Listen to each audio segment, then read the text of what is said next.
TET એચએસની prelim પરીક્ષાનું પરિણામ જાહેર થયું છે। રાજ્ય પરીક્ષા બોર્ડની વેબસાઇટ પર આ પરિણામ જોઈ શકાશે। 1,47,584 ઉમેદવારે આ પરીક્ષા આપી હતી। મુખ્ય પરીક્ષા માટે 70 કે તેથી વધુ માર્ક જરૂરી છે। 51,971 ઉમેદવારોને 70 કે તેથી વધુ માર્ક્સ છે। 34,644 ઉમેદવારોને 80 કે તેથી વધુ ગુણ છે। 20,893 ઉમેદવારોને 90 કે તેથી વધુ ગુણ છે। 10,876 ઉમેદવારોને 100 કે તેથી વધુ ગુણ છે। 1,666 ઉમેદવારોને 120 કે તેથી વધુ ગુણ હાલમાં સામે આવી રહ્યા છે।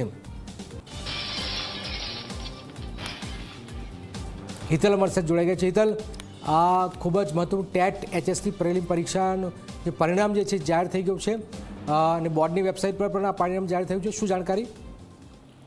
જી ચોક્કસ એવું કહી શકાય કે રાજ્ય પરીક્ષા બોર્ડ દ્વારા આયોજિત ટેટ એચએસની પ્રિલિમ પરીક્ષાનું પરિણામ જાહેર કરવામાં આવ્યું છે। 1,47,584 ઉમેદવારોએ પરીક્ષા આપી હતી।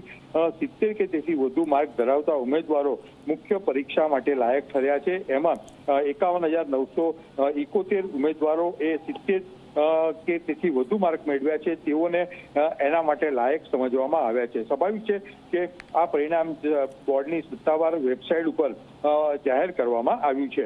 જી જનક, બિલકુલ આભાર હિતલ, આ મોટી જાણકારી હિતલ આપી રહ્યા છે। જેમાં 1,47,584 ઉમેદવારે પરીક્ષા આપી। મુખ્ય પરીક્ષા માટે 70 કે તેથી વધુ માર્ક્સ જરૂરી છે, જેમાં 51,971 ઉમેદવારોને 70 કે તેથી વધુ માર્ક્સ આવ્યા છે।